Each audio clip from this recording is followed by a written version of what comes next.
Eu tinha apenas 10 anos quando meu pai entrou no meu quarto pela primeira vez. Naquela noite, algo dentro de mim morreu e só voltou a viver muitos anos depois, quando conheci meu Mateus. Bom dia, meus queridos. Aqui é a Dona Genuína, 73 anos nas costas, falando direto da minha casinha simples, em Garanhuns, Pernambuco. O ventilador tá ligado no máximo porque esse calor não dá trégua, mas graças a Deus, hoje tenho paz no coração. Nem sempre foi assim. Hoje vou compartilhar com vocês uma história que guardei presa na garganta por mais de 60 anos. Uma história de dor, de monstruosidade, mas também de libertação. Antes de começar essa jornada difícil, queria pedir um favorzinho do coração. Se inscreve aqui no canal da vovó, dá aquele joinha que não custa nada e me conta nos comentários de qual cantinho desse Brasilzão você está me assistindo e qual foi o momento mais difícil da sua vida que você conseguiu superar. Isso me ajuda muito a continuar compartilhando minhas histórias e quem sabe ajudar outras mulheres que possam estar passando pelo mesmo que eu passei. A vida não é fácil, mas juntos ficamos mais fortes, não é mesmo? Nasci em 1951, numa casinha de taipa na zona rural de Garanhuns. Minha mãe, Deus a tenha, era uma mulher frágil, doente do pulmão. Passava mais tempo de cama do que de pé. Meu pai, Pedro, trabalhava na roça, plantando mandioca e milho. Era respeitado na comunidade, ia à igreja todo domingo, levava a Bíblia debaixo do braço. Homem temente a Deus, diziam os vizinhos. Se eles soubessem a verdade, éramos 4 irmãos. Eu era a mais velha, depois vinham 2 meninos e, por último, minha irmãzinha caçula.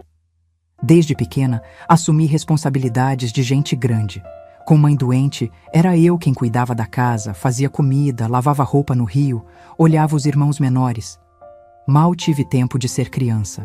Lembro que meu pai sempre me olhava diferente. Um olhar que me causava um frio na barriga, um medo que eu não sabia explicar. Quando completei 10 anos, entendi o porquê. Era uma noite de chuva forte, daquelas que fazem o telhado de palha vazar em todo canto. Minha mãe tinha sido levada para a cidade. Estava com febre alta. Meus irmãos dormiam juntos numa esteira no chão. Eu tinha um quartinho separado, um cantinho pequeno dividido por uma cortina de chita que minha mãe tinha costurado. Acordei com o barulho da cortina se abrindo. Era meu pai, cheirando a cachaça. Pensei que vinha me pedir para esquentar comida, como às vezes fazia quando chegava tarde. Mas não foi isso. Fica quietinha, Genuína. Você já é quase uma mulher.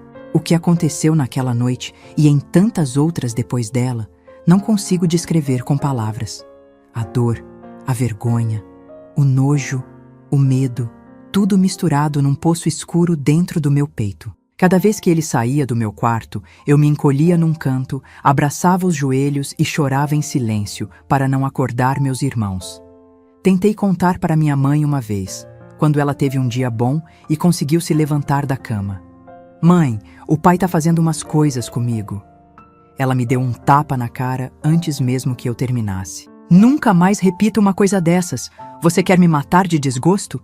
Quer que todo mundo saiba que a filha da Josefa é uma mentirosa que inventa coisa do próprio pai? Nunca mais tentei.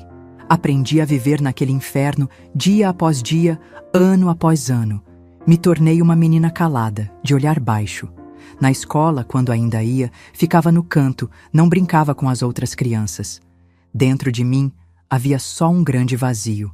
Quando fiz 14 anos, minha mãe faleceu. A tuberculose finalmente levou o que restava de suas forças.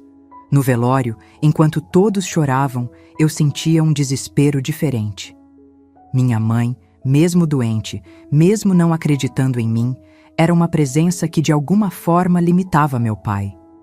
Com ela morta, o que seria de mim? Foi pior do que eu imaginava.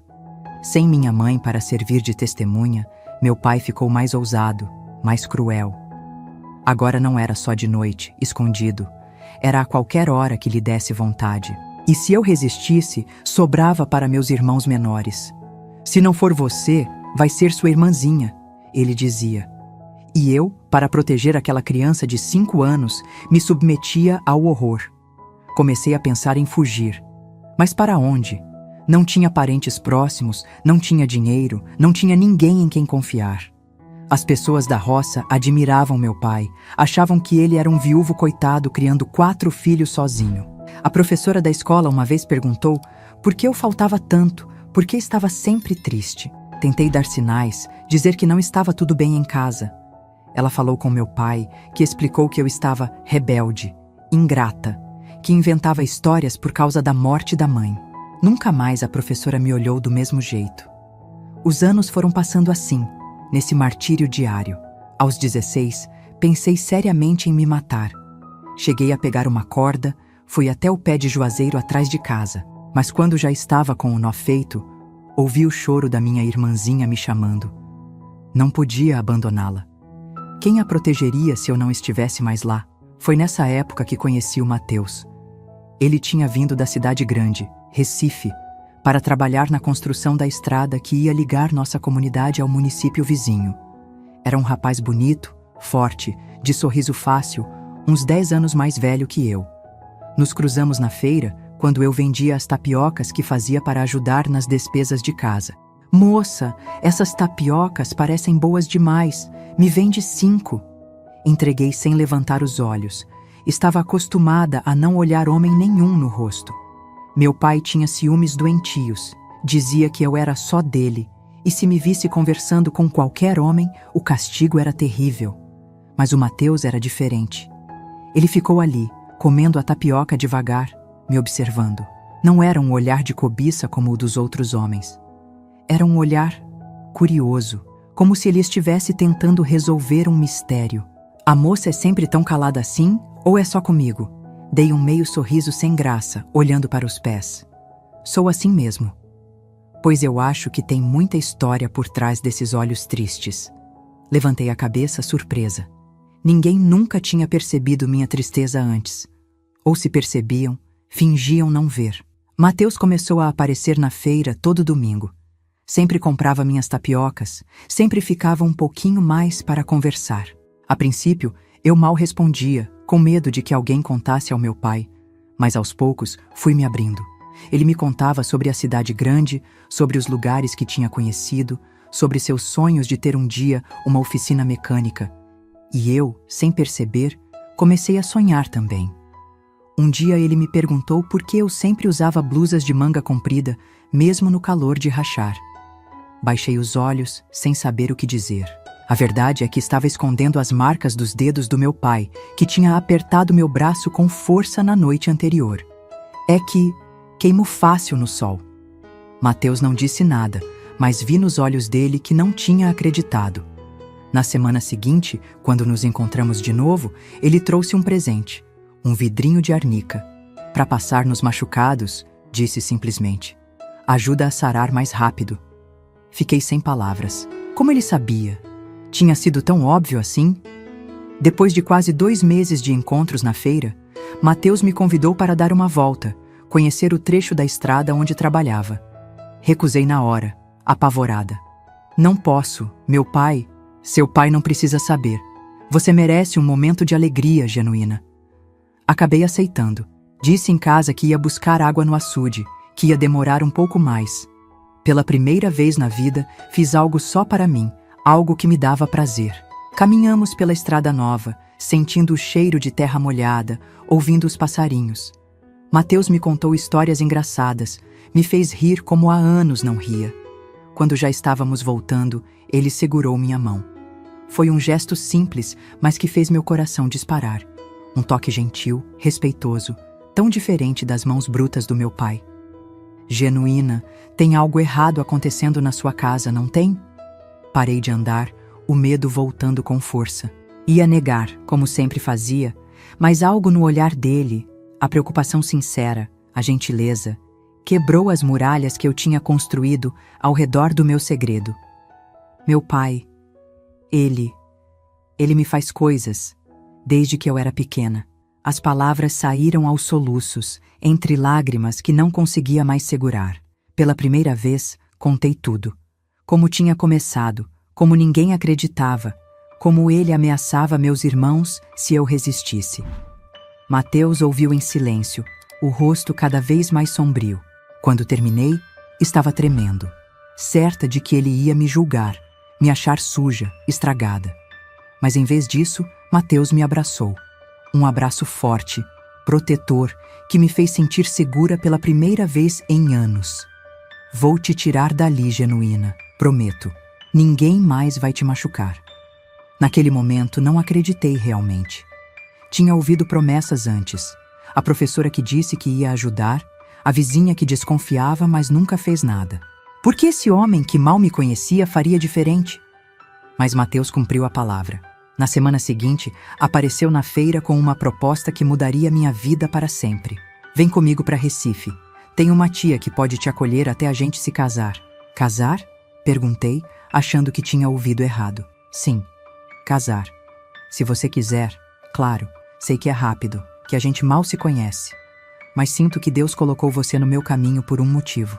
E não posso deixar você naquela casa nem mais um dia. Fiquei sem palavras. Casamento era algo que eu nunca tinha imaginado para mim. Sempre achei que estava estragada demais, suja demais para que algum homem me quisesse como esposa. E ali estava esse homem bom, oferecendo não só escapar do inferno, mas uma chance de vida nova. Mas havia um problema que ele não entendia. Não posso deixar meus irmãos, principalmente minha irmã. Se eu for embora, meu pai pode fazer com ela o que faz comigo. Mateus ficou pensativo por um momento. Quantos anos têm seus irmãos? Os meninos têm 12 e 10, a pequena tem 7. E eles sabem do que seu pai faz? Balancei a cabeça envergonhada. Acho que os meninos desconfiam. Às vezes eles olham para mim de um jeito, como se pedissem desculpas por não poder me ajudar. A pequena não entende nada, graças a Deus. Mateus respirou fundo. Tem espaço para todos na casa da minha tia. Se conseguirmos tirar vocês de lá, todos juntos, você aceita vir comigo? O coração quase saltou pela boca. Era mais do que eu jamais tinha sonhado. Não só eu escapando, mas levando meus irmãos, mantendo-os a salvo também. Mas como? Meu pai nunca vai deixar. Ele vai atrás da gente e vai nos matar. Deixa comigo, vou pensar num jeito. Durante 2 semanas, planejamos tudo em segredo. Mateus falou com a tia em Recife, arranjou dinheiro para as passagens de ônibus, conseguiu até documentos para os meninos poderem se matricular na escola da cidade. O plano era fugir numa madrugada, quando meu pai estivesse bêbado demais para notar até o amanhecer. Mas o destino tinha outros planos. 3 dias antes da fuga planejada, meu pai me pegou conversando com Mateus no caminho do açude. Eu tinha ido buscar água e encontrado ele de propósito para acertar os últimos detalhes. Não vimos meu pai se aproximar, escondido entre as árvores. Só percebi quando ouvi o grito. Vagabunda! É assim que me agradece por tudo que fiz por você? Gelei. Mateus se colocou na minha frente, instintivamente me protegendo. O senhor deve ser o pai da Genuína. Prazer, sou Mateus. Tenho intenções sérias com sua filha. Meu pai cuspiu no chão. Intenções sérias? Com essa aí, você não sabe o que tá levando para casa, rapaz. Uma porca imunda, isso sim. As palavras dele eram facas afiadas. Mesmo depois de anos de abuso, ainda doía ouvir o desprezo na voz do meu próprio pai. Mateus manteve a calma, embora eu pudesse ver a raiva crescendo em seus olhos. Senhor Pedro, vim pedir a mão da sua filha em casamento. Tenho trabalho, tenho onde morar, posso dar uma vida digna a ela. Meu pai soltou uma gargalhada que gelou meu sangue. Casamento? Essa aí não serve para ser esposa de ninguém. Já tá estragada desde os 10 anos. E sabe por quem? Por mim!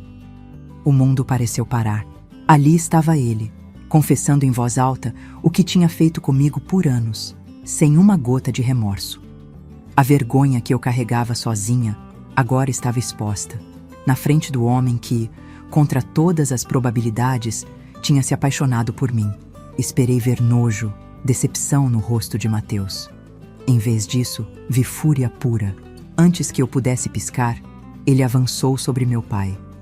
O que se seguiu foi rápido e confuso. Socos, gritos, o barulho de corpos rolando no chão. Meu pai era forte, calejado pelo trabalho na roça, mas Mateus era mais jovem, movido por uma raiva justa que parecia multiplicar suas forças. Quando acabou, meu pai estava caído, o rosto ensanguentado, respirando com dificuldade. Mateus estava de pé, os nós dos dedos esfolados, mas com o olhar firme. Pega seus irmãos agora. A gente vai embora hoje mesmo. Corri para casa, o coração batendo na garganta. Expliquei rapidamente para meus irmãos que precisávamos sair, que era a nossa chance de uma vida melhor. Os meninos entenderam na hora, ajudaram a juntar o pouco que tínhamos. Minha irmãzinha achava que era uma aventura.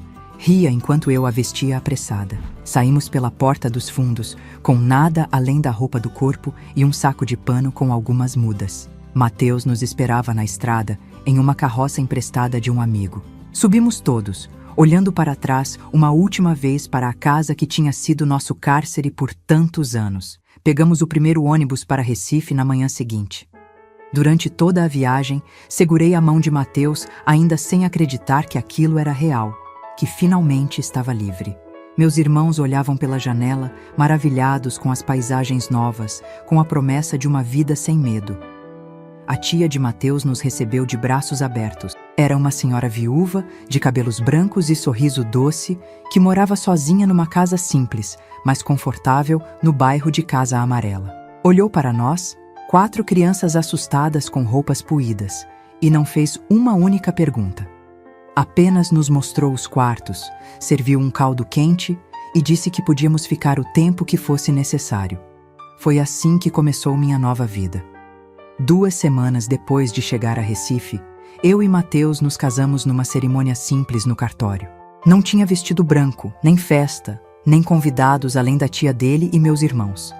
Mas havia amor, havia esperança e, mais importante, havia segurança. Mateus conseguiu trabalho numa oficina mecânica como sonhava.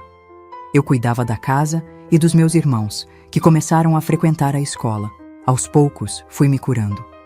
As feridas físicas sararam rápido, mas as da alma, essas demoraram muito mais. Nas primeiras semanas, acordava gritando no meio da noite, achando que estava de volta naquele quarto escuro, com meu pai entrando pela cortina de chita. Mateus me abraçava, me acalmava, esperava pacientemente que o terror passasse. Nunca me forçou a nada. Nunca cobrou os deveres de esposa como outras mulheres reclamavam de seus maridos. Esperou que eu estivesse pronta, que aprendesse que o toque pode ser gentil, que o amor não precisa doer. 1 ano depois de nossa fuga, recebemos a notícia de que meu pai tinha morrido. Bebeu tanto que caiu num barranco voltando da venda. Quebrou o pescoço. Não senti nada, nem alívio, nem tristeza, nem raiva. Era como se ele já tivesse morrido para mim no dia em que cruzamos a fronteira do município em direção à nossa liberdade. Com Mateus, conheci um amor que nunca achei que merecesse. Um amor paciente, respeitoso, que não cobrava, não machucava, não humilhava. Um amor que me ensinou que eu tinha valor, que meu corpo era meu, que eu merecia ser feliz. E por muitos anos, fui realmente feliz. Tivemos 3 filhos lindos, criados com carinho e respeito. Meus irmãos cresceram, estudaram, construíram suas próprias vidas. A sombra do meu pai foi ficando cada vez mais distante, como um pesadelo que com o tempo perde a nitidez. Eu achava que tinha vencido, que tinha deixado o horror para trás. Mas o destino ainda guardava uma provação final, uma que testaria tudo que eu tinha aprendido sobre força e sobrevivência. Uma provação que começou no dia em que meu Mateus, meu protetor, meu salvador, meu amor, fechou os olhos para sempre. Os 32 anos que vivi ao lado do meu Mateus foram os melhores da minha vida. Ele era um homem de poucas palavras, mas muitas ações. Nunca precisou gritar para ser respeitado ou erguer a mão para mostrar quem mandava. Seu olhar calmo, sua presença forte já diziam tudo. Ao lado dele, finalmente aprendi o que era paz. Nossa vida em Recife não era de luxo, mas nunca faltou o essencial. Moramos primeiro de aluguel num quartinho nos fundos da casa da tia dele. Depois conseguimos comprar um terreninho em Água Fria e construímos nossa casinha aos poucos. Um cômodo aqui, outro ali, na medida que o dinheiro permitia. Mateus trabalhava de dia na oficina mecânica e de noite fazia bicos consertando geladeiras, televisões, o que aparecesse. Eu cuidava da casa, dos meus irmãos que foram crescendo e depois dos nossos próprios filhos. Nosso primeiro filho, Joaquim, nasceu em 1972, 2 anos depois que fugimos da roça. Confesso que o parto foi um dos momentos mais difíceis para mim. As lembranças do meu pai voltaram com força, o medo de ser tocada, de sentir dor. Mas a parteira, Dona Zefinha, parecia entender sem que eu precisasse explicar. Foi paciente, respeitosa, me explicando cada passo, pedindo licença antes de me examinar. E quando finalmente segurei meu menino nos braços, algo curou dentro de mim. Era como se aquele bebê tivesse lavado parte da sujeira que eu sentia na alma. Olha, Mateus, ele tem seus olhos. Falei chorando quando meu marido entrou no quarto para conhecer o filho. Mateus chorou também, sem vergonha nenhuma. Homem que chora de emoção tem um coração grande, minha gente. Depois vieram Marinete em 1975 e José em 1980. 3 filhos saudáveis, inteligentes, criados com amor e respeito. Sempre fiz questão de ouvir o que eles tinham a dizer, de respeitar seus espaços, seus corpos. Mateus era um pai presente, brincalhão, firme quando precisava, mas nunca, jamais violento. Nem um tapinha, nem um beliscão. Quem bate para educar só ensina o filho a resolver problema na porrada, ele dizia. Meus irmãos também prosperaram. Os meninos terminaram os estudos, arranjaram empregos bons, casaram, me deram sobrinhos. Minha irmãzinha, aquela que eu mais temia deixar para trás, formou-se professora. Foi a primeira pessoa da família a pisar numa universidade. Quando a vi recebendo o diploma, de beca e tudo, pensei comigo, valeu a pena. Tudo valeu a pena. O tempo foi passando e a vida foi melhorando aos pouquinhos. Mateus conseguiu abrir sua própria oficina em 1985. Era pequena, mais uma garagem que outra coisa, mas era dele, o sonho realizado. No início dos anos 90, com os filhos já crescidos, até eu voltei a estudar. Fiz supletivo, depois um curso de costura industrial. Comecei a trabalhar numa fábrica de roupas, orgulhosa de também trazer dinheiro para casa, de ter minha independência. Nossos filhos cresceram, estudaram mais do que nós. Joaquim virou técnico de enfermagem, Marinete fez pedagogia, José se especializou em mecânica como o pai. Quando me dei conta, já estávamos casando os filhos, já éramos avós. Mateus envelheceu como viveu, com dignidade, sem perder a força nem a bondade. Aos 60 anos, ainda trabalhava na oficina todo dia, agora ao lado do José. Os cabelos brancos e as rugas só o deixaram mais bonito aos meus olhos. Cada linha no rosto dele contava uma história de luta, de superação, de amor. Acho que o que mais me marcou na minha vida com Mateus foi a segurança. Não só a segurança física, de saber que ninguém iria me machucar enquanto ele estivesse por perto, mas a segurança de ser amada de verdade, sem condições, sem exigências, a segurança de poder ser quem eu era, com minhas cicatrizes, meus medos, minhas falhas. A segurança de saber que, mesmo nos dias ruins, quando as lembranças voltavam e eu acordava gritando, ele estaria lá, paciente, me acalmando, me lembrando que o passado não podia mais me ferir. E o principal, a segurança de saber que meu pai jamais se aproximaria de mim novamente. Porque Mateus tinha deixado bem claro, no dia em que fugimos, que se Pedro algum dia tentasse nos encontrar, não sairia vivo do encontro. Não era uma ameaça vazia. Era uma promessa feita por um homem que raramente prometia algo, mas quando o fazia, cumpria até o fim. Acho que meu pai entendeu o recado, porque nunca mais tivemos notícia dele até saber de sua morte. Nem no enterro fomos. Pra quê? Pra chorar por quem destruiu minha infância? Melhor deixar os mortos enterrarem seus mortos. A verdade é que depois de tantos anos ao lado do Mateus, eu quase tinha conseguido esquecer quem era meu pai, o que ele tinha feito comigo. As memórias ainda vinham em pesadelos ocasionais, mas já não tinham o mesmo poder sobre mim. Estava curada, ou pelo menos era o que eu achava. Foi em março de 2004 que tudo mudou. Mateus tinha 74 anos, eu 53. Estávamos planejando uma festinha para nosso aniversário de casamento de 34 anos. Nada grandioso, só a família reunida no quintal, um churrasco, música, os netos correndo por todo lado. Mateus ainda trabalhava na oficina, embora menos horas, mais supervisionando que colocando a mão na graxa. Naquela terça-feira, ele saiu cedo como sempre, me deu um beijo na testa, disse que voltava pro almoço. Ainda lembro do cheiro dele, mistura de loção pós-barba com café. Estava feliz porque tinha conseguido uma peça rara para um carro antigo que estava restaurando como hobby. Hoje vou botar aquele Gordini para roncar, mulher, disse animado. 12h, 1h, 2 horas. Mateus não voltou. Comecei a ficar preocupada. Ele nunca se atrasava sem avisar. Liguei para a oficina, mas quem atendeu foi José, nosso filho, dizendo que o pai tinha saído para buscar uma peça e ainda não tinha retornado. Foi quando o telefone tocou. Era do Hospital da Restauração, o maior hospital público de Recife. A senhora é parente de Mateus Oliveira? Perguntou a voz do outro lado. O mundo parou. Senti um frio na barriga.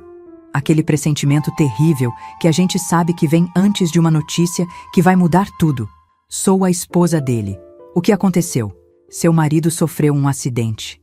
Uma carreta perdeu o freio na ladeira e atingiu vários carros. Ele está em estado grave. A senhora poderia vir o quanto antes? Não lembro direito como cheguei ao hospital. Sei que José me levou, que Marinete ficou de avisar o resto da família. Quando chegamos lá, fomos encaminhados direto para a UTI. O médico, um rapaz jovem de óculos, tinha aquela expressão que ninguém quer ver, aquela que diz que as notícias não são boas. Ele teve traumatismo craniano grave, fraturas múltiplas, hemorragia interna. Fizemos o possível, mas o quadro é irreversível. Sinto muito. Irreversível. Que palavra horrível. Que sentença cruel. Como algo pode ser irreversível? A vida toda a gente corre atrás de consertar coisas, de melhorar, de fazer de novo quando não dá certo. E de repente vem um doutor e diz que não tem conserto, que acabou, que meu Mateus, meu porto seguro, meu amor, está indo embora e não tem nada que eu possa fazer. Entrei na UTI como quem entra num pesadelo. Meu Mateus estava lá, cheio de tubos, máquinas apitando, o rosto inchado, irreconhecível. Peguei na mão dele, ainda quente. Falei no seu ouvido, contei que estava ali, que o amava, que precisava que ele lutasse. Mas parte de mim já sabia. Aquele não era mais meu Mateus. Era só o corpo dele, a casca, como uma casa vazia depois que o morador partiu. A essência, o espírito, a alma, isso já estava indo embora, já estava se despedindo. Ficamos lá, eu e meus filhos, por horas. Os netos chegaram, os irmãos dele, amigos da oficina. Mateus era querido, respeitado. A sala de espera encheu de gente vinda dar apoio, compartilhar histórias, chorar junto. Às 8h43 da noite, o coração dele parou de bater. Estava acabado. Meu Mateus tinha partido. Os dias seguintes foram um borrão de dor. O velório, as condolências, a papelada, o enterro. Tudo parecia acontecer a quilômetros de distância, como se eu observasse a vida de outra pessoa. Não conseguia chorar. Estava entorpecida, congelada por dentro. Foi só quando voltei para casa vazia, quando me deitei na nossa cama e senti o cheiro dele no travesseiro, que a represa rompeu. Chorei como nunca tinha chorado antes, nem mesmo nas piores noites da minha infância. Era um choro diferente, não de medo ou desespero, mas de perda profunda, de um vazio que parecia não ter fim. Como vou viver sem você? Perguntei pro teto, pros fantasmas, pro silêncio da casa. Como vou continuar? Não recebi resposta. Não naquela noite, nem nas muitas que se seguiram. Os primeiros meses foram os piores. Cada canto da casa trazia uma lembrança. Cada objeto tinha uma história com ele. A poltrona onde ele sentava para ver jornal. As ferramentas no quartinho dos fundos. A xícara preferida dele na estante da cozinha. Tudo me feria, tudo me fazia lembrar que ele não voltaria. Meus filhos tentavam ajudar, vinham me visitar, me levavam para suas casas, mas eu sabia que tinham suas próprias vidas, suas próprias famílias.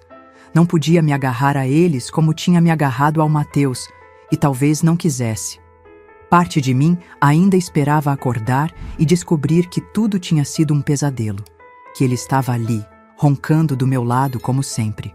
Foi numa dessas noites de insônia, quase 6 meses depois do acidente, que recebi o telefonema que mudaria tudo de novo. Era um número desconhecido, e já passava das 11 da noite. Pensei em não atender. Quem ligaria àquela hora? Mas algo me fez pegar o telefone. Alô? É a Genuína? Filha do Pedro? Meu sangue gelou.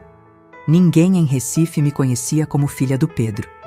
Ninguém além da minha família sabia do meu passado na roça. Quem está falando? Aqui é o Tonho, primo segundo do seu pai. Encontrei seu número com muito custo. Sua irmã me passou depois de eu insistir muito. Minha irmã? O que esse homem queria com ela? O que queria comigo? O que o senhor quer? Meu pai morreu há muitos anos. Eu sei. E sinto muito por ligar assim, mas... Seu tio Geraldo faleceu ontem, o irmão do seu pai. Estamos fazendo o velório na casa dele, lá no sítio perto de Garanhuns. Achei que a senhora gostaria de saber. Tio Geraldo. Um nome que não ouvia há décadas. Um homem que mal conheci, que via de vez em quando nas festas de São João quando criança.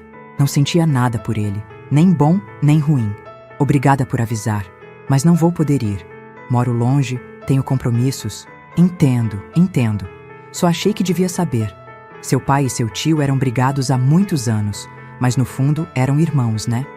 Sangue é sangue. Sangue é sangue.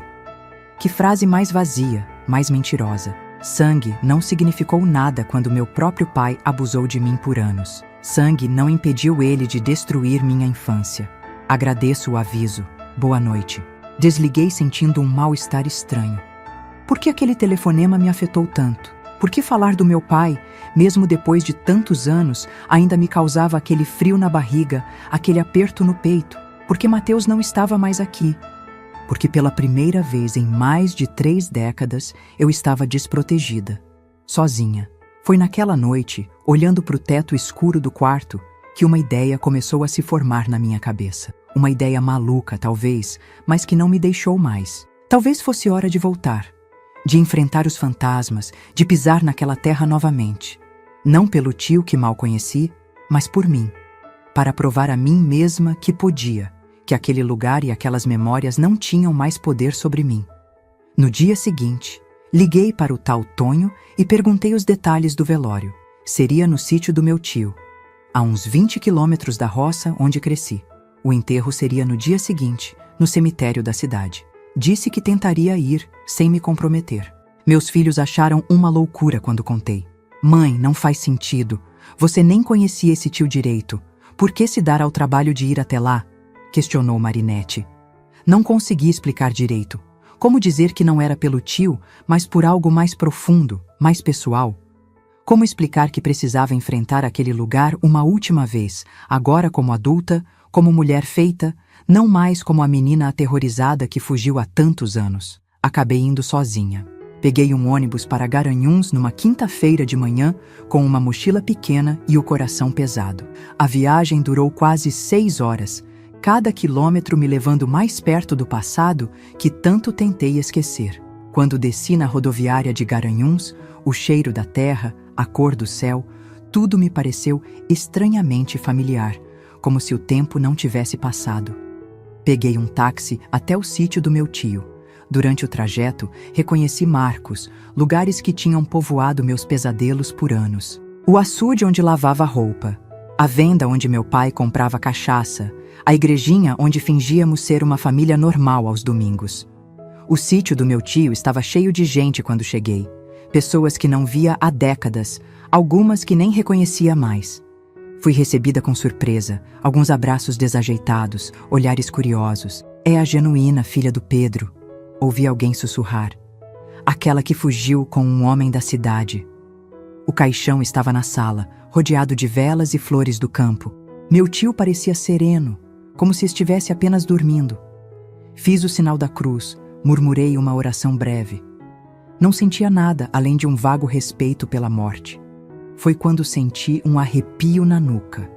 Aquela sensação antiga, familiar, de estar sendo observada. Virei-me lentamente e lá estava ele.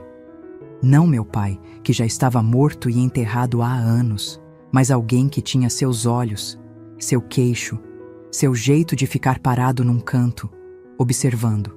Meu primo Adelmo, filho do meu tio Geraldo. Ele tinha uns 5 anos a mais que eu, devia estar perto dos 60 agora.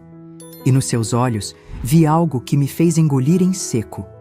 O mesmo olhar que meu pai tinha, o olhar de predador. Naquele momento, soube que não tinha vindo ali à toa. O destino, Deus, ou seja lá o que for que move as peças da nossa vida, tinha me trazido ali por um motivo. E esse motivo estava prestes a se revelar da forma mais terrível possível. Genuína, ele disse, se aproximando com um sorriso que não chegava aos olhos. Quanto tempo? Você está diferente. Pessoas mudam em 40 anos, Adelmo. Algumas coisas nunca mudam, ele respondeu. E havia algo na sua voz que fez meu estômago revirar. Soube que seu marido morreu. Meus pêsames. Como ele sabia? Quem tinha contado? E por que a menção a Mateus soava quase como satisfação? Obrigada, respondi secamente, já procurando uma forma de me afastar. Mas ele se aproximou mais, baixou a voz para que só eu ouvisse. Seu pai falava muito de você, sabia? Antes de morrer, dizia que você era especial, a filhinha favorita dele. Senti o gosto de Billy na boca. O que ele estava insinuando? O que meu pai tinha contado a ele? Não sei do que você está falando. E se me dá licença, preciso cumprimentar sua mãe. Tentei me afastar, mas ele segurou meu braço.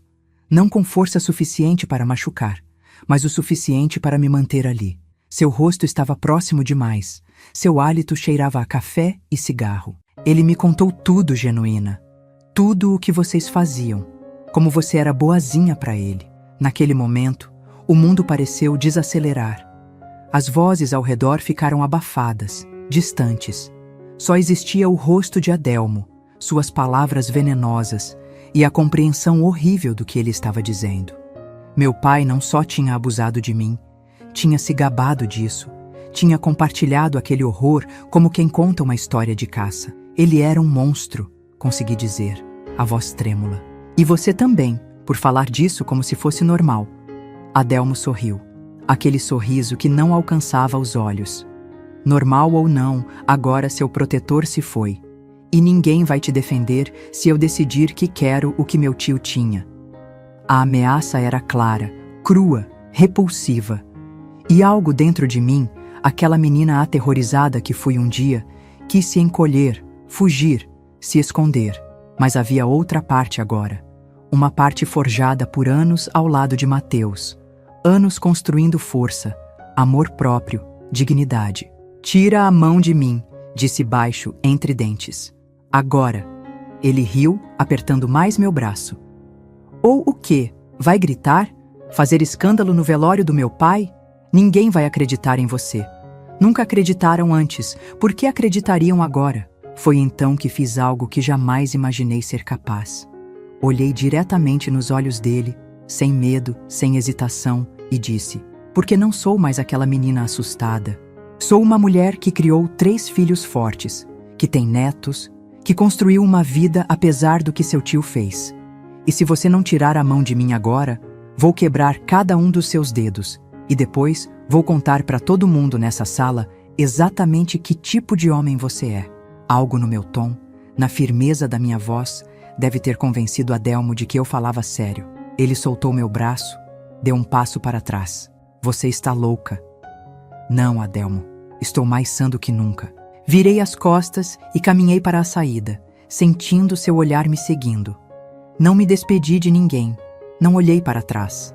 Peguei o primeiro táxi que passou na estrada e pedi para me levar de volta à rodoviária. Não assisti ao enterro do meu tio.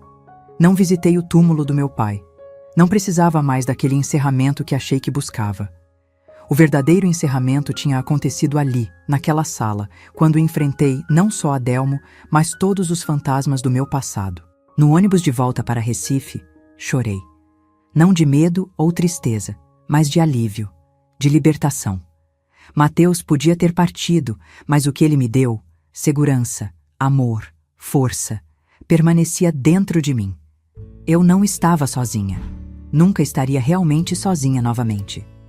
O que eu não sabia, o que não podia imaginar, é que meu confronto com Adelmo era apenas o começo, que o verdadeiro teste da minha força ainda estava por vir, no lugar mais improvável, no momento mais sagrado, ao lado do caixão do homem que eu mais amei na vida.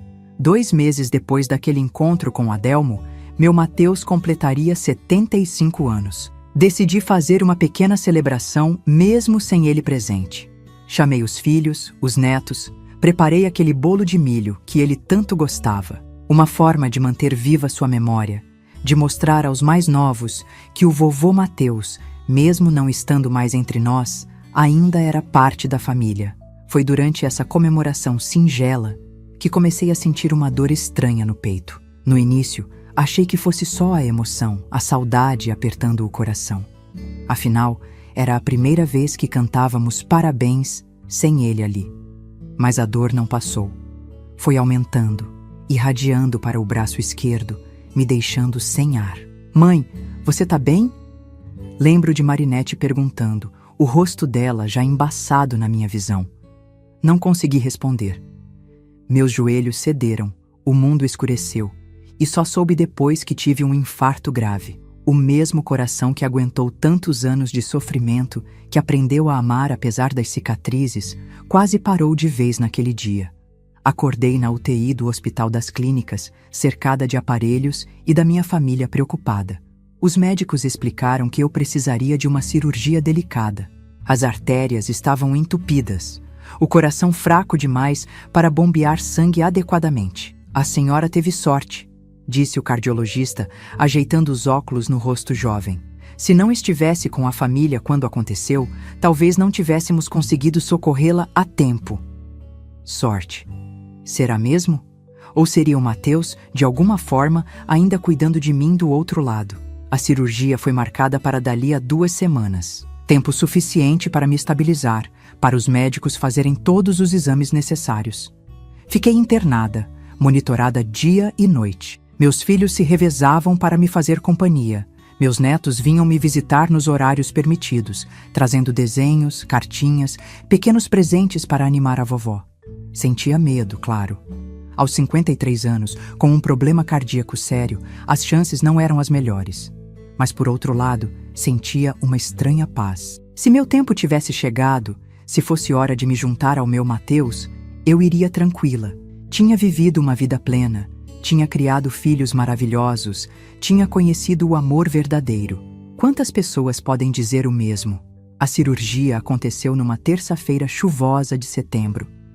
Lembro do barulho das gotas batendo na janela do quarto, enquanto a enfermeira me preparava, raspando o peito, colocando a camisola hospitalar, verificando meus sinais uma última vez. Vai dar tudo certo, viu, dona Genuína? Ela falou com aquela animação forçada que só as enfermeiras conseguem ter às 5h da manhã. A senhora é forte, vai sair dessa rapidinho. Assenti, tentando acreditar. Beijei cada um dos meus filhos antes de ser levada para a sala de cirurgia.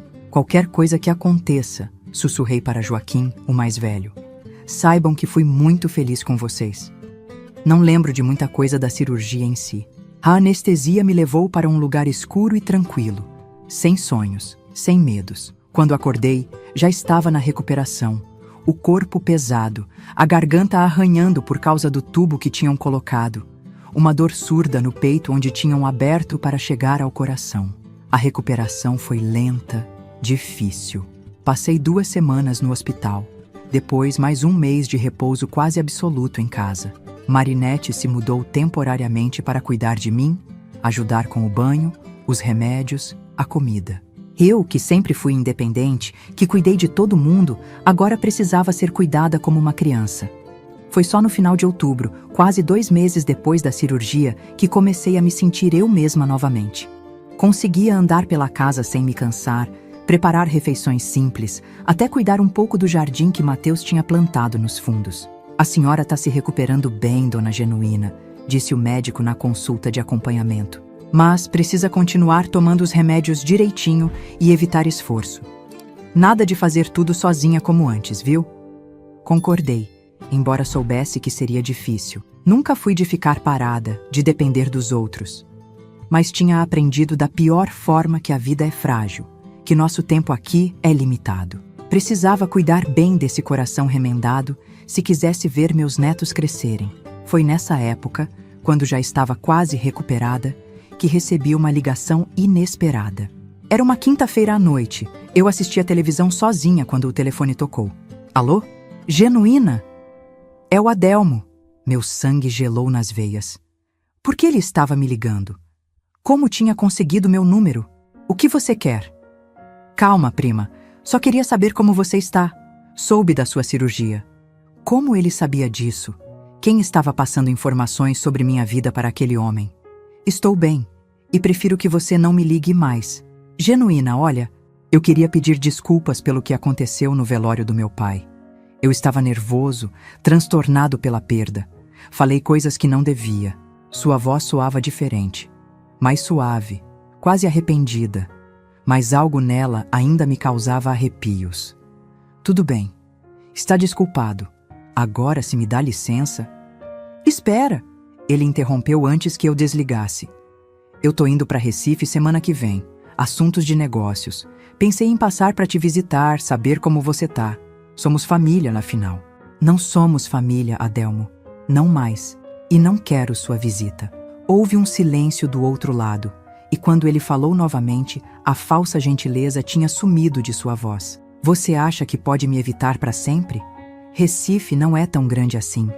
Sei onde você mora, sei sobre seus filhos, seus netos. Mais cedo ou mais tarde, vamos nos encontrar de novo. Era uma ameaça. Clara, direta, inegável. Se você se aproximar da minha família, vou à polícia. Ele riu, um som seco, sem humor. E dizer o quê? Que seu primo te ameaçou? Com que provas? Não seja ingênua, Genuína. Você sabe como as coisas funcionam. Desliguei o telefone com as mãos tremendo. O coração recém-operado batia rápido demais no peito, causando uma dor aguda. Respirei fundo, tentando me acalmar. Ele estava blefando, tentando me assustar. Não podia deixar que ele tivesse esse poder sobre mim. Mas nos dias seguintes, a paranoia cresceu. Comecei a ver o carro de Adelmo em cada esquina, seu rosto em cada homem que passava pela calçada. Não contei aos meus filhos. Não queria preocupá-los. Não queria trazer para suas vidas o horror do meu passado. Eles sabiam que eu tinha fugido de casa jovem, que meu pai era um homem ruim, mas nunca contei os detalhes. Nunca expliquei a verdadeira natureza daquela maldade. Uma semana depois da ligação, Joaquim veio me visitar com notícias que mudaram tudo. Mãe, a gente precisa conversar, ele disse, sentando-se ao meu lado no sofá. É sobre o pai. Meu coração apertou. Sempre que falávamos de Mateus, a dor da perda voltava fresca, como se tivesse acontecido ontem. O que tem ele, meu filho? A gente estava organizando os documentos dele, aqueles papéis antigos que o pai guardava na caixa azul. E achamos uma coisa estranha. Ele tirou do bolso um envelope amarelado pelo tempo. Dentro, uma carta. A caligrafia eu reconheceria em qualquer lugar. Era do meu pai. Essa carta chegou para o pai uns 3 meses antes dele morrer, explicou Joaquim. Mas ele nunca comentou nada com a senhora? Neguei com a cabeça, a garganta subitamente seca. Mateus nunca tinha mencionado carta nenhuma. O que meu pai poderia ter escrito para ele? Depois de tantos anos, com mãos trêmulas, tirei a carta do envelope e comecei a ler. Era curta, apenas meia página, mas cada palavra era como uma facada. Mateus, sei que você acha que me venceu, que levou minha filha, minha propriedade, mas saiba que mesmo na morte, eu vou ter a última palavra. Genuína sempre foi minha e sempre será. O que plantei dentro dela nunca vai morrer completamente. Estou velho, doente, não tenho muito tempo, mas tenho um último presente para vocês dois. Meu sobrinho Adelmo. Ele sabe tudo. E quando você não estiver mais aí para protegê-la, ele vai terminar o que comecei. Você pode ter ganhado a batalha, mas a guerra é minha. Pedro. As palavras dançavam diante dos meus olhos, o significado delas penetrando lentamente na minha consciência.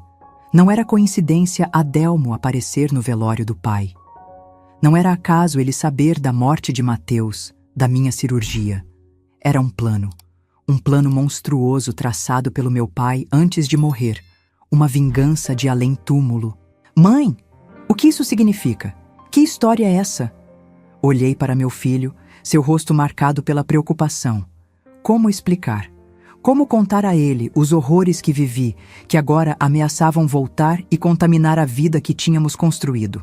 É uma história muito antiga, filho, consegui dizer. Seu pai me salvou de uma situação terrível quando eu era jovem. Meu pai nunca nos perdoou por isso. Não entrei em detalhes. Não conseguia. Mas Joaquim era inteligente, sensível.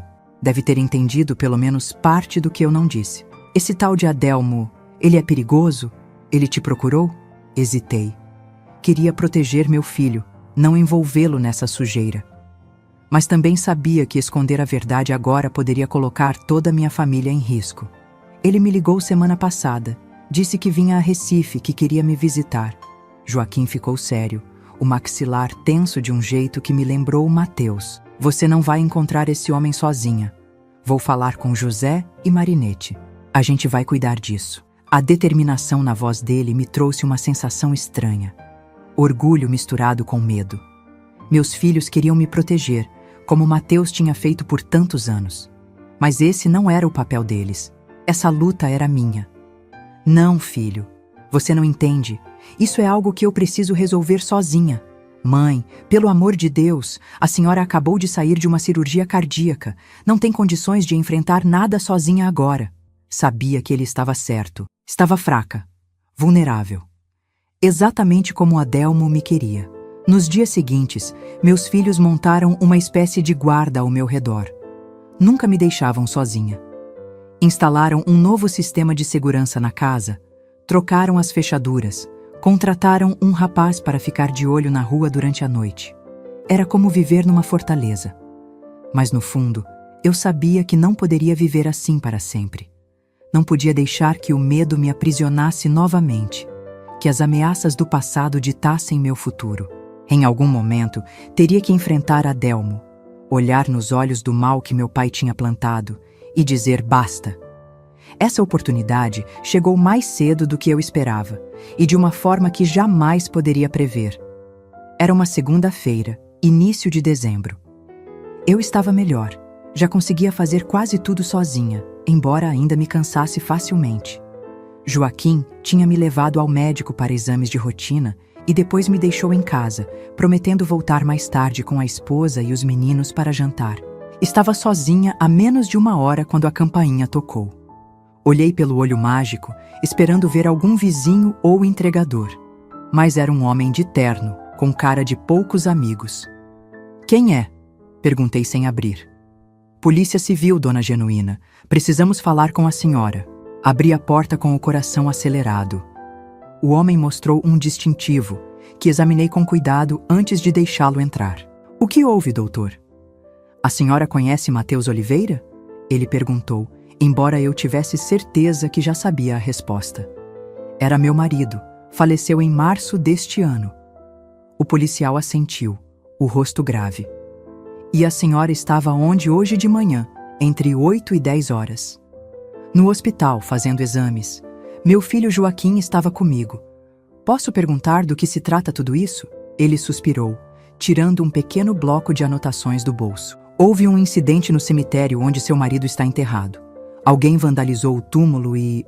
Bem, houve uma briga. Um homem está morto. O mundo pareceu girar ao meu redor.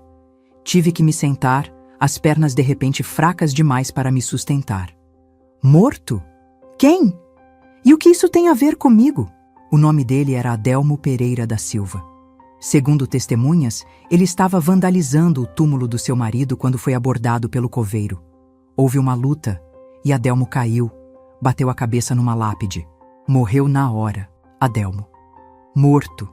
As palavras não faziam sentido na minha cabeça. Como isso era possível? Justamente hoje, quando eu não estava em casa, quando ele poderia ter aproveitado para me procurar? E então entendi. Ele não tinha ido ao cemitério para vandalizar o túmulo de Mateus. Tinha ido para me encontrar lá. De alguma forma, sabia que eu visitava o túmulo todas as segundas-feiras. Era meu ritual, meu momento de conexão com meu marido. Mas hoje, por causa dos exames, não pude ir. A senhora conhecia o falecido? Perguntou o policial, observando minha reação. Hesitei. O que deveria dizer? Que ele era meu primo? Que tinha me ameaçado? Que era parte de um plano doentio arquitetado pelo meu pai do além-túmulo? Ele era um parente distante. Não o via há muitos anos. O policial me fez mais algumas perguntas, anotou minhas respostas e finalmente se despediu, dizendo que entrariam em contato se precisassem de mais informações. Fiquei sentada no sofá muito tempo depois que ele saiu, tentando processar o que tinha acontecido. Adelmo estava morto. A ameaça tinha acabado antes mesmo de realmente começar. Era como se Mateus, de alguma forma, ainda estivesse me protegendo, afastando o mal que tentava me alcançar. Quando meus filhos chegaram mais tarde e contei o que tinha acontecido, vi o alívio nos rostos deles. A sombra que pairava sobre nós tinha se dissipado. Estávamos seguros novamente. Naquela noite, sonhei com Mateus. Ele estava jovem de novo, como quando nos conhecemos, sorrindo daquele jeito calmo que sempre me acalmava. No sonho, ele apenas pegava minha mão, beijava minha testa e dizia: "Está tudo bem agora, meu amor. Está tudo bem."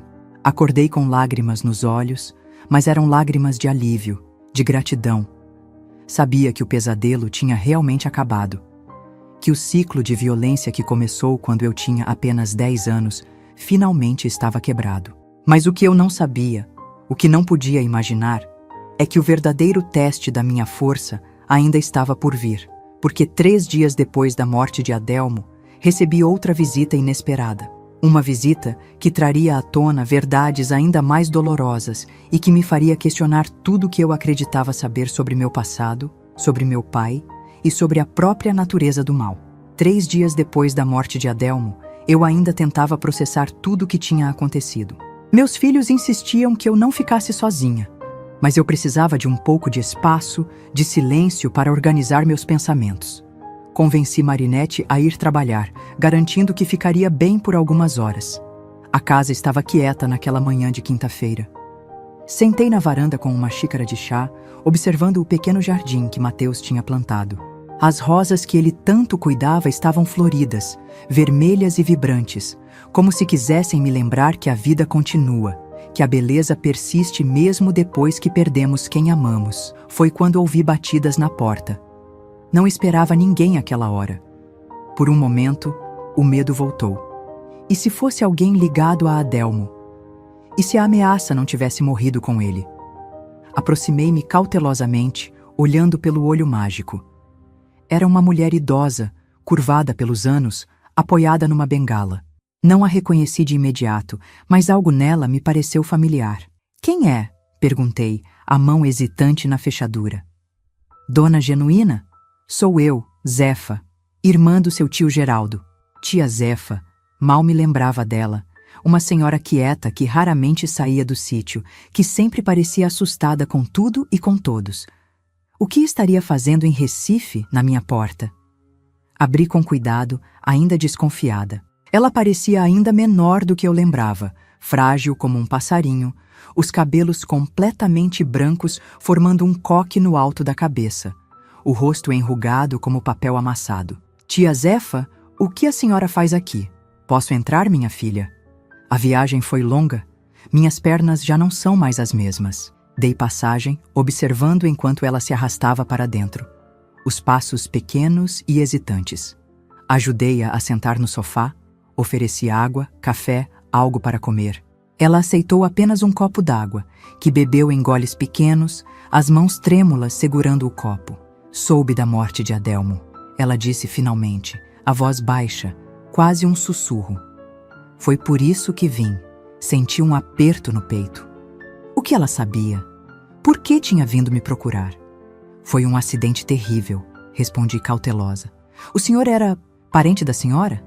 "Sobrinho neto, filho da minha sobrinha Lourdes com Geraldo." Fiquei confusa por um momento. Mas Geraldo não era seu irmão? Como Lourdes seria sua sobrinha e... Ela me interrompeu com um gesto cansado da mão. "As famílias no interior são assim, minha filha. Todo mundo acaba sendo parente de todo mundo de algum jeito." Havia algo no tom dela, uma amargura, que me fez suspeitar que havia mais nessa história do que ela estava contando. "Tia Zefa, desculpe a minha franqueza, mas... por que a senhora veio até aqui? Não nos vemos há mais de 40 anos. Ela respirou fundo, os ombros caídos, como se carregassem um peso invisível. Vim porque não posso morrer levando esse segredo comigo. Vim porque você merece saber a verdade sobre seu pai, sobre Pedro. Meu coração disparou. Depois de tantos anos, achava que já sabia tudo o que precisava sobre meu pai, que era um monstro, um predador que destruiu minha infância. Que outra verdade poderia existir? Meu pai morreu há muito tempo, tia. O que ele fez comigo também ficou no passado. Ela balançou a cabeça lentamente, os olhos cheios de uma tristeza antiga. Não, minha filha. O que ele fez com você começou muito antes de você nascer. É uma história de maldade que passa de geração em geração, como uma doença. Sentei-me, subitamente fraca. Algo na voz dela, na intensidade do seu olhar, me dizia que o que estava prestes a ouvir mudaria para sempre a forma como eu entendia minha própria história. Seu pai, Pedro, era filho do meu irmão mais velho, Juvenal. Ela começou, a voz ganhando força conforme a história se desenrolava. Juvenal era um homem cruel, violento, batia na esposa, nos filhos e fazia coisas que ninguém falava abertamente naquela época. Ela fez uma pausa, como se reunisse coragem para continuar. Ele abusava das próprias filhas, da mesma forma que Pedro fez com você depois. A revelação me atingiu como um soco. Meu avô, um homem que nunca conheci, tinha sido igual ao meu pai? O horror que vivi não tinha começado comigo? Como a senhora sabe o que meu pai fez? Perguntei, a voz trêmula. Todo mundo sabia, Genuína. Ninguém falava, mas todo mundo sabia. Era assim nas famílias. Certas coisas eram ignoradas, empurradas para debaixo do tapete. Especialmente quando envolviam homens poderosos como seu avô, que era o maior fazendeiro da região. Senti uma raiva crescendo dentro de mim.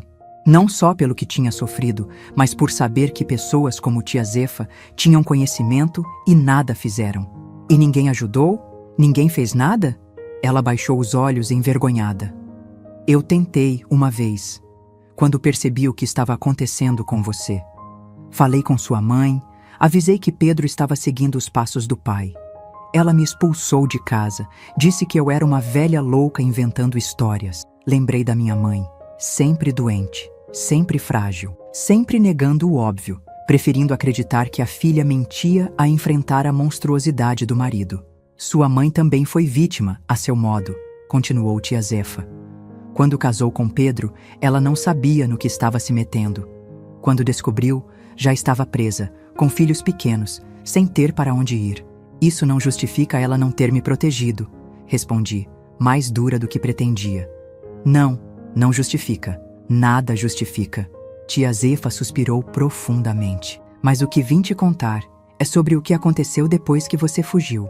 Ela contou então como meu pai enlouqueceu quando descobriu que eu tinha fugido com Mateus. Como jurou vingança, como começou a beber ainda mais, como se tornou violento com meus irmãos. Seus irmãos mais novos acabaram sendo mandados para um colégio interno em Caruaru, por intervenção do padre da paróquia. Sua irmãzinha, bem, ela acabou indo morar com uma tia por parte de mãe. E meu pai? Perguntei temendo a resposta. Ele ficou obcecado com a ideia de te encontrar, de se vingar. Gastou o pouco dinheiro que tinha contratando pessoas para te procurar. Quando soube que você estava em Recife, chegou a vir até aqui algumas vezes, mas nunca conseguiu te localizar exatamente. Um calafrio percorreu minha espinha.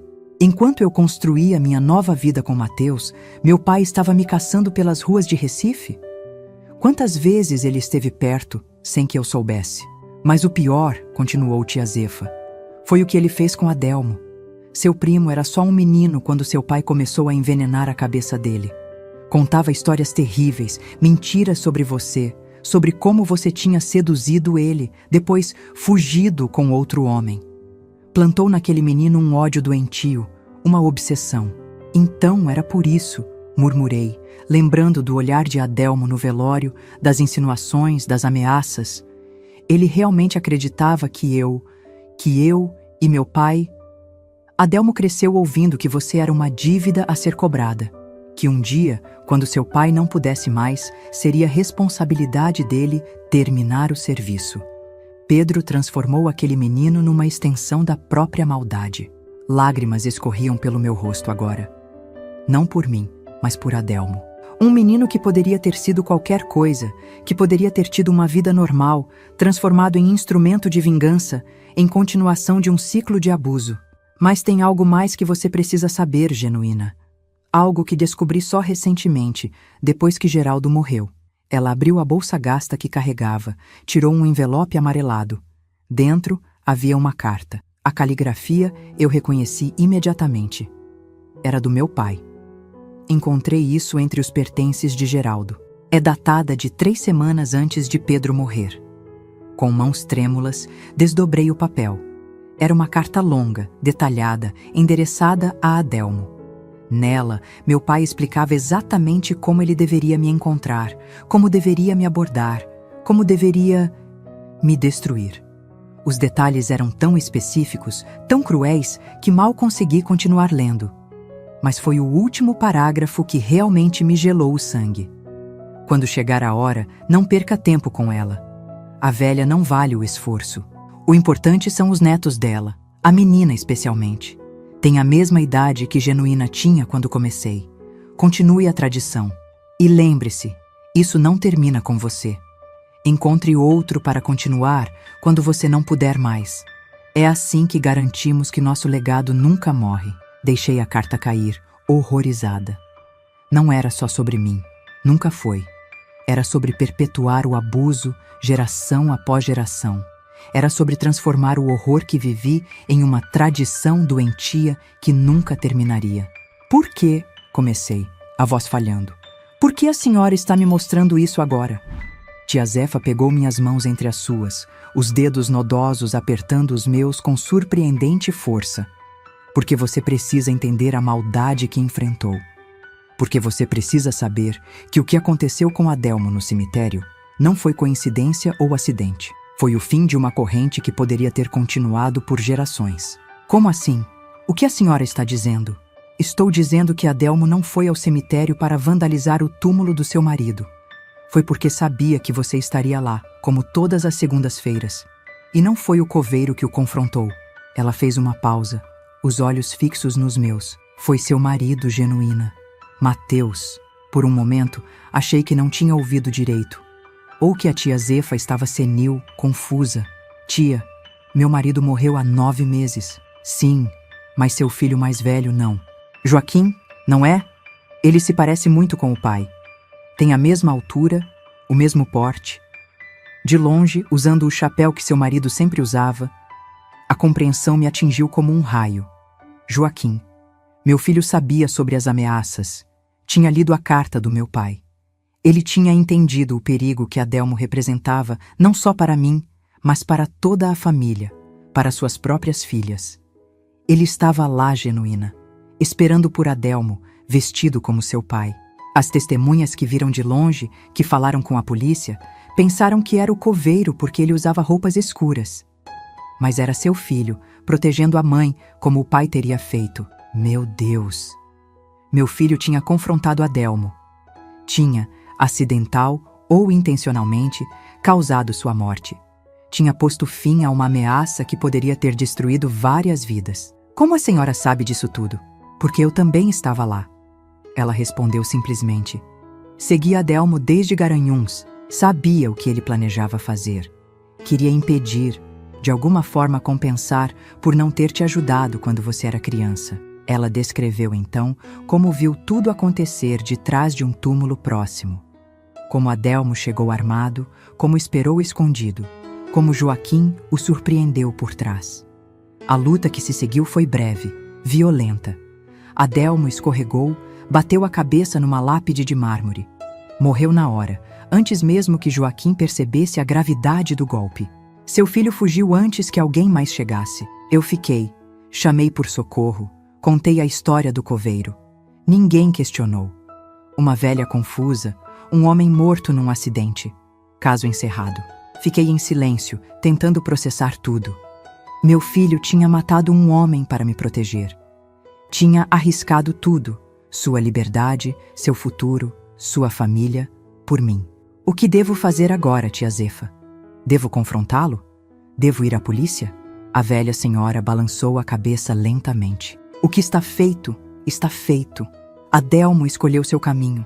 Seu filho protegeu sua família. A polícia já encerrou o caso como acidente, às vezes genuína. O silêncio é a maior misericórdia que podemos oferecer. Ela se levantou com dificuldade, recusando minha ajuda.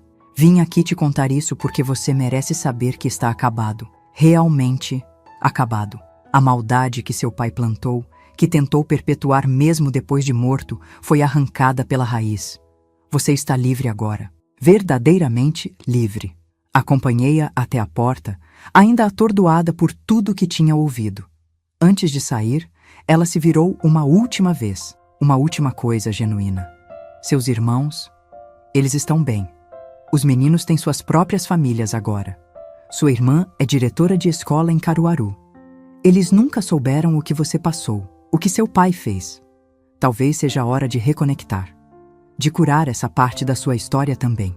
Depois que ela partiu, sentei-me na varanda novamente, olhando para as rosas de Mateus. O mundo parecia diferente agora, como se um peso que eu nem sabia que carregava tivesse sido removido dos meus ombros. Meu filho chegou no final da tarde, como sempre, para verificar se eu estava bem. Olhei para ele com novos olhos, não apenas meu menino, meu primogênito, mas um homem que tinha feito o impensável para proteger sua família. Vi nele o mesmo olhar determinado de Mateus, a mesma força silenciosa, o mesmo senso de justiça inabalável. Não mencionei Adelmo, nem o cemitério, nem a visita de tia Zefa. Em vez disso, pedi que ele sentasse ao meu lado no sofá, como fazíamos quando ele era pequeno e eu lia histórias para ele dormir. Filho, acho que está na hora de você conhecer seus tios, meus irmãos, aqueles que ficaram para trás quando fugi com seu pai. Ele pareceu surpreso, mas não questionou. Apenas assentiu, apertando minha mão entre as suas. Mãos grandes, fortes, calejadas pelo trabalho, como as de seu pai. O que você quiser, mãe. Estou aqui para te apoiar. Naquele momento, entendi o verdadeiro significado de ciclo quebrado. Meu pai tinha tentado criar uma linhagem de abuso, de dor, de controle. Mas o que eu criei, com a ajuda de Mateus, foi uma linhagem de proteção, de amor, de sacrifício pelo bem do outro. Nos meses seguintes, reconectei-me com meus irmãos. Foi estranho no início, awkward, como dizem os jovens hoje em dia. Tantos anos perdidos, tantas histórias não compartilhadas. Mas aos poucos, fomos construindo pontes sobre o abismo que meu pai tinha criado entre nós. Minha irmã caçula, agora uma mulher madura de quase 50 anos, chorou quando nos abraçamos pela primeira vez em 4 décadas. Eu sempre soube que você tinha fugido para nos proteger. Ela sussurrou no meu ouvido. Mesmo criança, eu sabia. Quanto a Joaquim, nunca falamos diretamente sobre o que aconteceu no cemitério. Algumas verdades são pesadas demais para serem colocadas em palavras. Mas nas entrelinhas dos nossos olhares, nos silêncios compartilhados, havia entendimento. Havia gratidão. Havia perdão. Não pelo ato em si, que foi de proteção, mas pelo fardo que ele carregaria para sempre por ter tirado uma vida, mesmo que de alguém que pretendia nos ferir. Hoje, aos 73 anos, olho para minha família reunida, filhos, netos, sobrinhos que conheci tardiamente, e vejo o verdadeiro milagre da minha vida. Não apenas sobrevivi ao horror, mas criei beleza a partir dele. Não apenas escapei da escuridão, mas gerei luz que continua brilhando em cada nova geração. E quando penso no meu Mateus, não é com tristeza, mas com profunda gratidão. Ele não apenas me salvou daquela casa de horrores quando eu tinha 16 anos. Ele me ensinou a amar, a confiar, a construir. Me deu as ferramentas para quebrar um ciclo que poderia ter continuado indefinidamente. Algumas pessoas dizem que o amor não pode superar tudo, que há feridas profundas demais para serem curadas. Talvez estejam certos, em parte. As cicatrizes permanecem. Os pesadelos ocasionais ainda vêm. Mas o amor verdadeiro, paciente, gentil, pode criar algo novo e belo a partir das ruínas. Pode transformar vítimas em sobreviventes, sobreviventes em guerreiros, guerreiros em construtores de um mundo melhor. Essa é a minha história. Uma história que começa na escuridão mais profunda, mas termina na luz. Uma história que quase foi silenciada para sempre, mas que agora serve como testemunho de que sempre, sempre há esperança. A vida tem um jeito engraçado de nos surpreender quando menos esperamos. Depois que me reconectei com meus irmãos e descobri a verdade sobre Adelmo, achei que minha história tinha chegado ao fim. Pelo menos, a parte dolorosa dela. Que dali em diante seriam apenas dias tranquilos, vendo meus netos crescerem, curtindo a velhice com a paz que tanto lutei para conquistar. Mas o destino ainda guardava um último capítulo para mim. Um capítulo que começou numa tarde de março de 2005, exatamente um ano após a morte do meu Mateus. Tinha ido ao cemitério, como fazia toda segunda-feira, levar flores frescas para o túmulo dele. Já não era uma visita de luto, mas quase uma conversa com um velho amigo. Contava as novidades da semana, os progressos dos netos, as pequenas alegrias do dia a dia. Naquele dia em particular, tinha levado rosas do nosso jardim, que continuava florido, como se Mateus ainda estivesse ali para cuidar. Foi quando notei uma mulher parada a alguns metros de distância, me observando. Era jovem, devia ter uns 30 e poucos anos, magra, cabelos escuros presos num rabo de cavalo simples. Havia algo familiar nela, algo que não consegui identificar de imediato. Quando terminei minhas orações e me virei para sair, ela se aproximou. Caminhava hesitante, como quem não tem certeza se deve ou não continuar. Dona Genuína? Ela perguntou, a voz trêmula. Assenti, cautelosa. Depois de tudo que tinha passado, aprendi a ser prudente com estranhos que sabiam meu nome. Meu nome é Clara. Clara Pereira da Silva. O sobrenome fez meu coração acelerar. Pereira da Silva. O mesmo sobrenome de Adelmo. Você é parente de Adelmo? Perguntei, já procurando instintivamente uma rota de fuga. Ela baixou os olhos, como se o nome causasse vergonha. Era meu pai. Senti o sangue gelar nas veias. A filha de Adelmo. Bem ali, na minha frente. Tinha ele envenenado sua mente também? Estaria ela ali para continuar o que o pai não conseguiu terminar? O que você quer comigo? Perguntei, mais dura do que pretendia. Vim pedir perdão, ela respondeu, erguendo os olhos marejados para encontrar os meus. Pelo que meu pai fez, pelo que ele planejava fazer. Fiquei em silêncio, confusa. Não era o que esperava ouvir.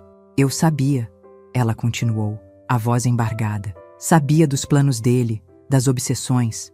Tentei impedir, mas ele não me ouvia. Dizia que era uma questão de honra, de dívida familiar. Olhando para aquela jovem, vi o que Adelmo poderia ter sido sem a influência tóxica do meu pai. Alguém normal, capaz de distinguir o certo do errado, capaz de empatia. Como você me encontrou? Perguntei, ainda desconfiada. Depois que ele morreu, encontrei anotações, cartas. Seu endereço estava lá.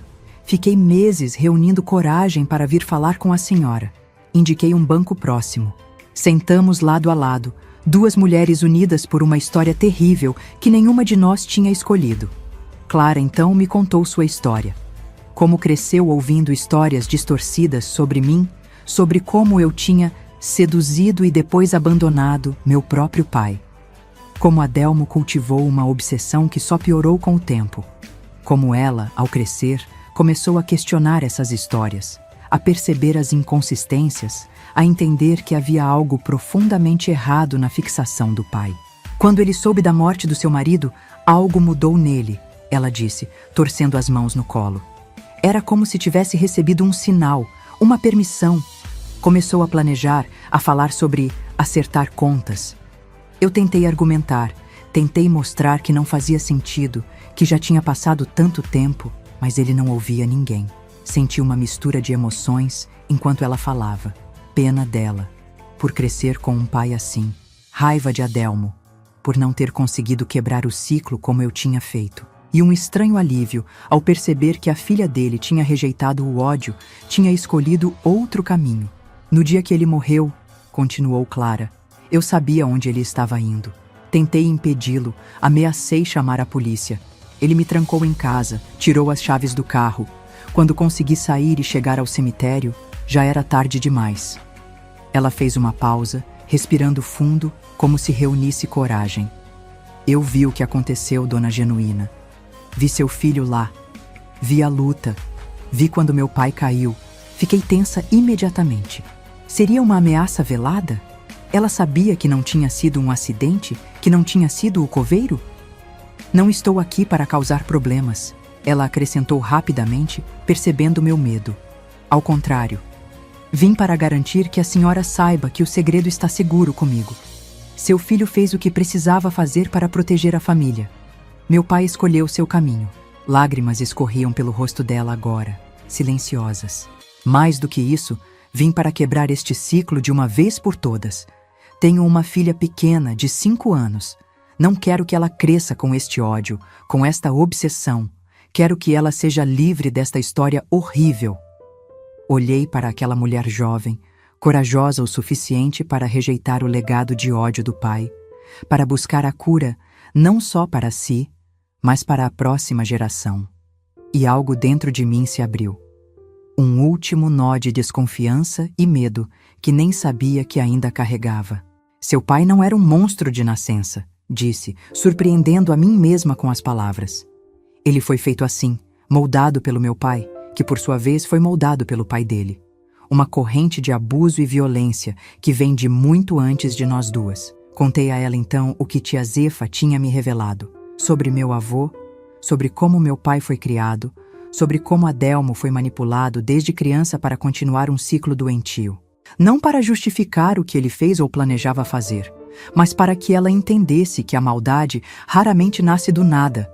Ela é cultivada, nutrida, passada adiante como uma herança envenenada. O importante, concluí, é que você escolheu diferente. Você olhou para esse legado horrível e disse, não. Isso requer uma coragem que poucos têm. Clara sorriu entre as lágrimas. Não tive escolha. Quando minha filha nasceu e a segurei nos braços pela primeira vez, soube que faria qualquer coisa para protegê-la. Inclusive, protegê-la do próprio avô, se fosse necessário. Naquele momento, vi que estávamos mais conectadas do que jamais imaginei. Ambas mães determinadas a proteger nossas crianças. Ambas forçadas a tomar decisões difíceis por amor. Ambas lutando para quebrar uma corrente que não criamos, mas que ameaçava nos arrastar para o fundo. Sua filha tem sorte de ter você como mãe, disse, apertando sua mão. E seus filhos e netos têm sorte de ter a senhora, ela respondeu. Tenho uma última coisa para te entregar. De sua bolsa, tirou um envelope amarelado. Dentro, havia várias cartas escritas pelo meu pai ao longo dos anos. Cartas endereçadas a Adelmo, cheias de ódio, de planos de vingança, de instruções detalhadas sobre como me encontrar, como me ferir. Encontrei escondidas no quarto dele depois que morreu. Acho que a senhora deveria ter isso. Para queimar, para destruir, para fazer o que achar melhor. Peguei o envelope com mãos trêmulas. A última conexão física com meu pai. A última evidência da sua maldade calculada. Obrigada. Foi tudo o que consegui dizer. Nos despedimos ali mesmo, no cemitério. 2 ramos diferentes de uma mesma árvore familiar distorcida, ambas determinadas a endireitar nossos próprios galhos, a garantir que as próximas folhas crescessem saudáveis, livres da sombra venenosa do passado. Naquela noite, no quintal da minha casa, fiz uma pequena fogueira. Uma a uma, queimei as cartas do meu pai. Observei as palavras de ódio se transformarem em cinzas e fumaça, levadas pelo vento noturno. Era o fim definitivo. O encerramento de um ciclo que começou muito antes de mim, mas que terminaria comigo. Quando a última carta virou cinzas, senti uma paz que nunca tinha experimentado antes. Não era apenas alívio, era completude. Como se uma jornada de décadas tivesse finalmente chegado ao seu destino. Nos anos seguintes, mantive contato ocasional com Clara. Nos encontrávamos algumas vezes por ano, geralmente no parque, onde sua filha podia brincar enquanto conversávamos. A menina, Mariana, era esperta, alegre, com olhos curiosos que não conheciam o medo ou a desconfiança. Olhando para ela, correndo e rindo sob o sol, eu via a prova viva de que o mal pode ser vencido, que novos começos são possíveis. Meus dias agora são tranquilos, preenchidos com pequenas alegrias. Cuido do meu jardim pela manhã, recebo meus netos nos fins de semana, jogo dominó com minhas amigas do bairro às quartas-feiras. De vez em quando, um pesadelo ainda me acorda no meio da noite, mas são cada vez mais raros, cada vez menos vívidos. É engraçado como a vida dá voltas. Aquela menina aterrorizada da roça, que mal sabia ler e escrever direito, hoje está aqui, aos 73 anos, contando sua história para pessoas de todo o Brasil. Quem diria, não é mesmo? Decidi compartilhar minha história não por fama ou atenção, mas porque sei que em algum lugar, talvez até assistindo este vídeo agora, há uma menina, uma mulher vivendo seu próprio inferno particular. Alguém que acha que está sozinha, que ninguém vai acreditar nela, que não há saída. E se minha história puder dar esperança a essa pessoa, se puder mostrar que é possível sobreviver, reconstruir, encontrar felicidade mesmo depois do pior dos horrores, então terá valido a pena reviver essas memórias dolorosas. Meu Mateus se foi, mas o que ele me ensinou permanece vivo em mim. A capacidade de amar, de confiar, de ver beleza no mundo apesar das cicatrizes. A força para enfrentar o mal de frente, para dizer não, para proteger quem amamos a qualquer custo. E talvez o mais importante, a certeza de que o passado não precisa determinar o futuro, que podemos escolher quebrar ciclos, que podemos escrever nossos próprios finais. Hoje, quando olho no espelho, não vejo mais aquela menina assustada com olhos vazios. Vejo uma sobrevivente, uma mulher que enfrentou o pior que um ser humano pode enfrentar e ainda assim não perdeu a capacidade de amar. Vejo alguém que conseguiu transformar dor em força, trauma em sabedoria, medo em determinação.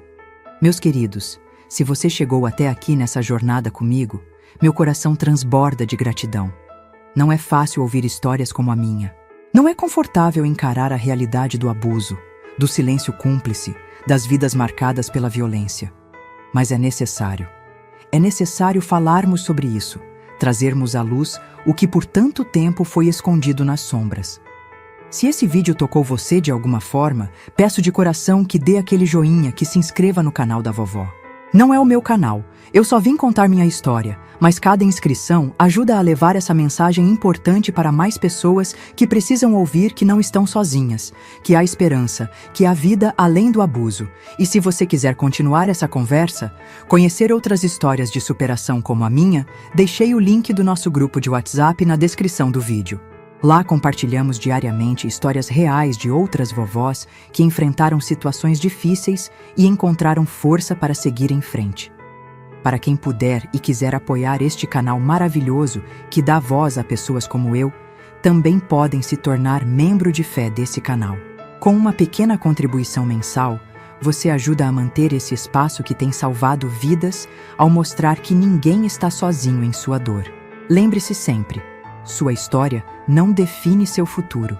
Suas cicatrizes são marcas de batalhas que você sobreviveu, não de derrotas. E enquanto houver vida, a possibilidade de recomeço, de cura, de transformação. Do fundo do meu coração, esta vovó de 73 anos, que conheceu o pior e o melhor da vida, agradece por você ter ouvido. Que Deus te abençoe e proteja, e que você nunca, jamais perca a esperança. Até o próximo vídeo, e lembrem-se, vocês são mais fortes do que imaginam.